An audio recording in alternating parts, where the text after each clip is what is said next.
Hayyee beelada manaa keessa akka beellutti lafa baadiyyaa tanatti irra guddaa lukkuun kaanchi manuma namni jireenyaaf galu kana kaanchi mataa gubbaa nama buusa. Mistira maaliif achi gubbaa baatee dhamma. Jalqaba lukkuun akkuma bineensa kaanii akkuma bineensa biroo adeemsaan nama matiitee gaafa jalqaba isin galtu namticha tokko ture jaanii namtichi jaartii isaa gar malee bareeddi sani akka malee bareedduudha. Jaartii isaa tana eeguu barbaade dalagaaf yeroo hunda olii gad deema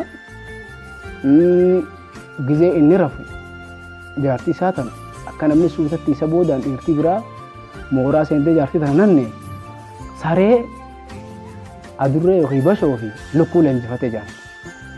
Leenjifatee jara sadeen kun dhiira jaartii isaa tanaaf barbaadaaf gaaduudhaaf mana seenuu eetti. Sani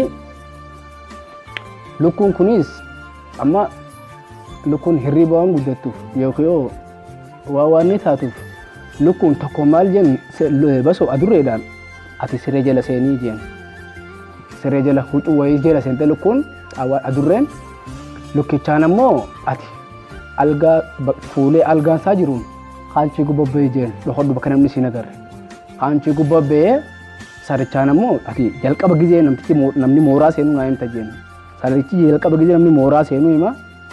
Kaza adurreen namni mooraa seensan karaa siree deemamoo karaa deeraa waatuuf deemaa itti kun karaa jaartii deemamoo karaa deeraa deemaa hima. Lukkichi immoo ichi gallaaleeti jaartii lafa qabe moo hin qabnee dhaamsa dabarsa. Sanii amma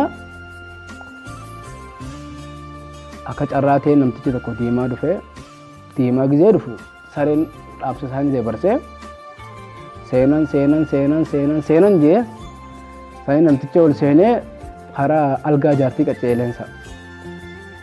Gizee karaa algaa jaartii qaceelu adurrichi suuta laaleetuma